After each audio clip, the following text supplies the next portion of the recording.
Brilliance Audio.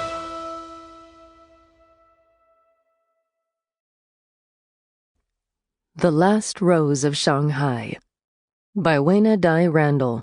Performed by Josh Bloomberg and Emily Wu Zeller. 1. Fall 1980. The Peace Hotel, Shanghai.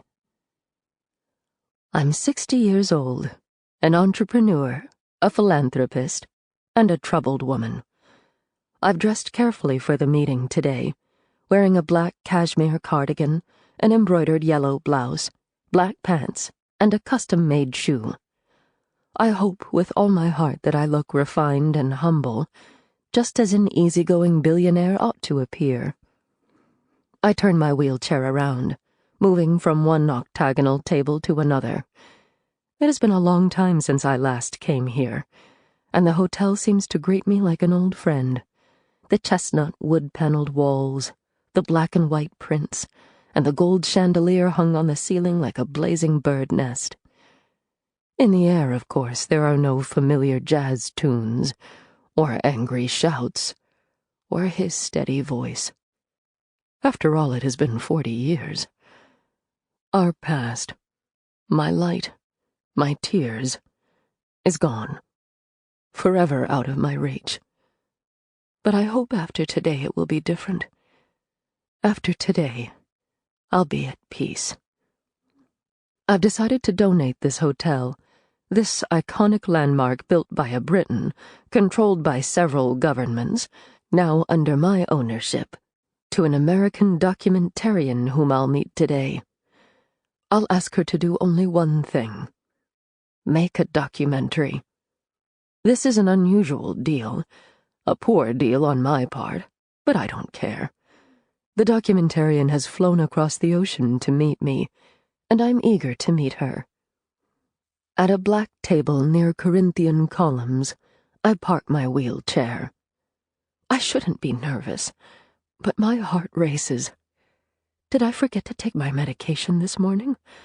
I don't remember, and I can't seem to move, either, caught in the crack of memories. 2. January 1940. Aiyi.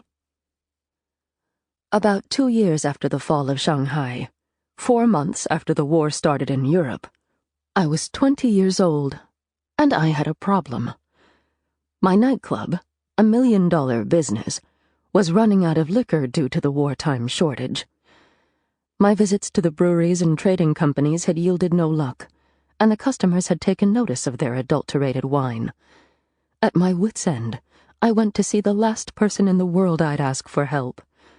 My business rival, the British businessman Sir Victor Sassoon. He lived in his hotel, located in the heart of the international settlement near the Huangpu River. Close to the building, I asked my chauffeur to park my brown Nash sedan so I could get out and walk the rest of the way. My scarf around my face, I passed squeaky rickshaws and rumbling automobiles, my head bent low, praying no one would recognize me. It was late in the afternoon.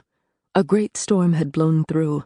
The sky looked gloomy, and the sun lay behind the clouds like a silver coin. The air, chilly, smelled of perfume, cigarette smoke, and the fried dumplings from the racecourse a few blocks away. When I reached one of the hotel's entrances, I saw ahead of me a jeep crash into a man on a bicycle, a local Shanghainese, I could tell, who held his leg, screaming, his face bloody.